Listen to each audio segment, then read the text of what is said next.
মাইয়ারা কোনোদিন বাপের বোঝা হয় না।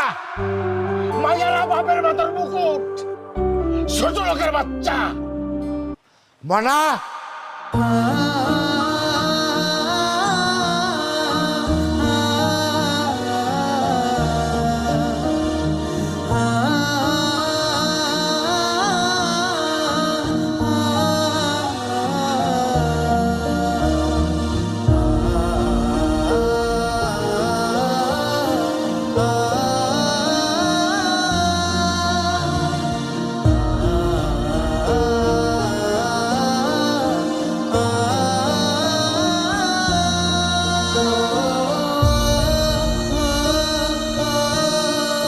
চল, তোর এই বাড়িতে থাকা লাগবো না, চল। কই লয়ে যাবেন আপনি মাইয়ারে? আপনি হুট করে এসে কইবেন আর আমরা যাইতে দিব?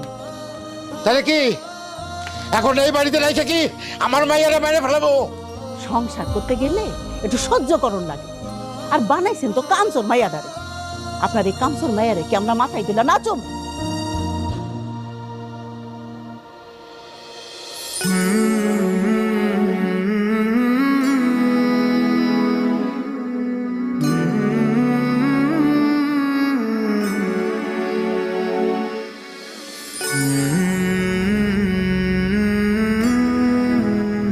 যে মাইয়া পরীক্ষায় ফেল করছে,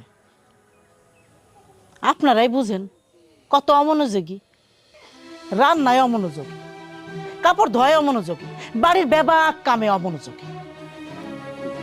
বেয়ান সাহেব, আসলে নতুন নতুন সংসারে গেছে তো, আস্তে আস্তে দেখবেন সব ঠিক হয়ে গেছে।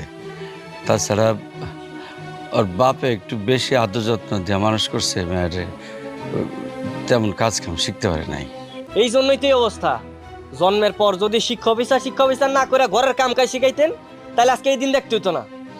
আমরা ভালো মানুষ দেখা নিতে আইছি। আমাকে জায়গায় অন্য কেউ হইলে গার ধরে বাবার বাড়িতে পাঠাই দিত। এরকম মাথার বোঝা নিয়ে কেউ সংসার করতো না। এই ময়না, চলো, এই নাটক বাদ দাও, বাড়িতে চলো।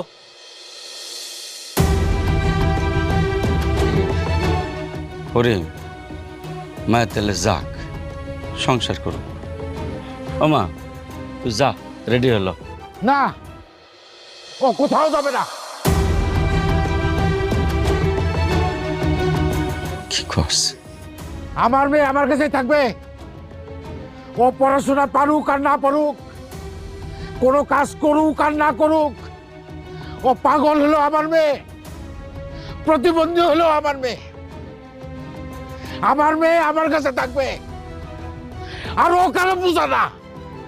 তাহলে কি আপনি আপনার মায়েরা যাইতে দিবেন না? না, যাইতে দেবো না। আমার মেয়েরে আমি অনেক কষ্টে মানুষ করছি, অনেক আদর দিয়ে মানুষ করছি। আমার ফুলের মতো মাইয়ার গায়ে কোনোদিন একটা আসর লাগতে দেই নাই। সেই মাইয়ারে তোরা গরম খুন্তি দিয়ে শেখা দিছস। আর একটা মিনিট যদি থাকস, কুমায় সবগুলো কল্লা ফেলাই দেবো। ওই আমার দাও করে, আমার দাও দে। করিম, শান্ত হ। চল পিয়াস, এত বড় অপমানি দেশে মাইয়ার অভাব নাই। এই বাইরে তোরা শুনছস কি কইছে? হ্যাঁ, আমার মাইয়া নাকি আমার মাথার বোঝা। আরে মাইয়ারা কোনোদিন বাপের বোঝা হয় না।